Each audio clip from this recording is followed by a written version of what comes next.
So I'll start with the obvious. The Figuarts Dragonball collection is my personal favorite.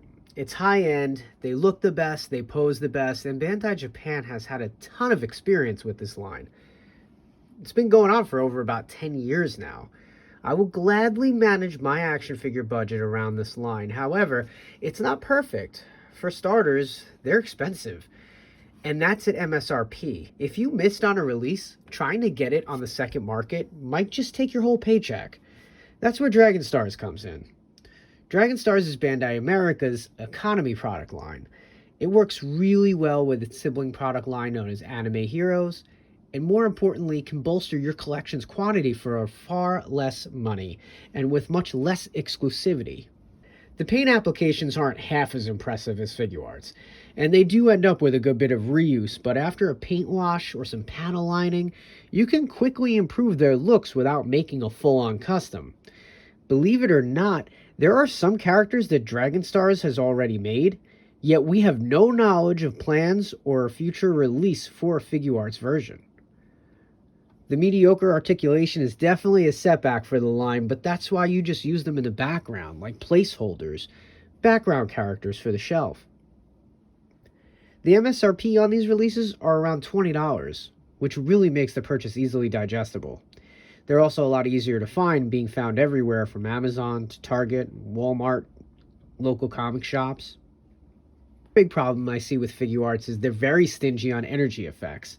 Figuarts may give you the best selection of faceplates, hairstyles, and hands, but you rarely get a blast effect, and within the Dragon Ball universe, that's kind of a big deal. This is where the Figurized standard model kits come into play. Now, I know everybody's not into making model kits, and that's fine. They're never as durable as standard action figures. They take time to build, and they never come out as good as advertised because the photos you see on the box are after they've been professionally painted. However, most model kits come with characters' signature moves as blast effects. Some of them even come with multiple blast effects. These effects can be painted to look screen accurate, or you could just enjoy the look of the translucent plastic. They come with stands to hold them upright, and usually are adjustable. Personally, I find it a lot easier to paint a model kit as well, because you start with the base coat while the pieces are still on the trees, and you already get a head start before you even start building. Most Bandai model kits have excellent range and a little extra space in the joints, which can sometimes look a little funny if not posed the best way as possible, but does a terrific job when it comes to the dangers of paint rub. The last bonus I'll showcase of the Figurized standard model kits is the differences in scaling. If you're a scale snob like me, and you want to pose Dragon Ball characters with some of your favorite comic book, superhero, or movie characters, this may be the height you prefer to work with. Back to energy effects, starting last year, the Dragon Stars line has a deluxe outfit called Power-Up Packs. These Power-Up Packs come with an altered screaming heads, usually a couple of smaller blast pieces, and then an aura effect. They're not as nice as the blast effects and auras you'll see in the Figurized and Tamashii Nations collections. However, for about $30, you could be upgrading one of your Figuarts with a backdrop, a blast effect. You could even take that Dragon Stars figure and feel a lot less guilty experimenting on it. You could cel shade it, make a battle damage version of a character, maybe even try your hand at making your favorite fighter's color in plastic form.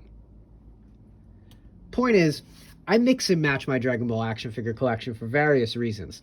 I don't have enough money to collect every high-end action figure I want, and I certainly can't blow the budget on a release that I missed, because once again, the second market pricing on high-end action figures gets ridiculous. I hope this video at least enlightened anyone who wasn't already aware of how complimentary these so-called lesser lines could really be. There's nothing wrong with being a purist, and I don't want anyone to do anything with their collection that they're not comfortable with. But at the same time, I think there's a lot to be gained from looking into other collections outside of Figuarts.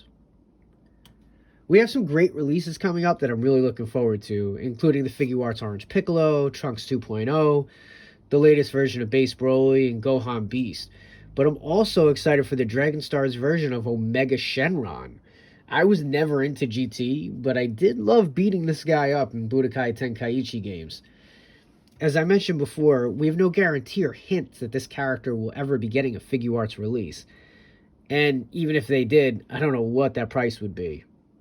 So look forward to more Dragon Ball content for the future on this channel, and subscribe if you want to see more updates and upgrades. Everybody, peace out. Have a great day.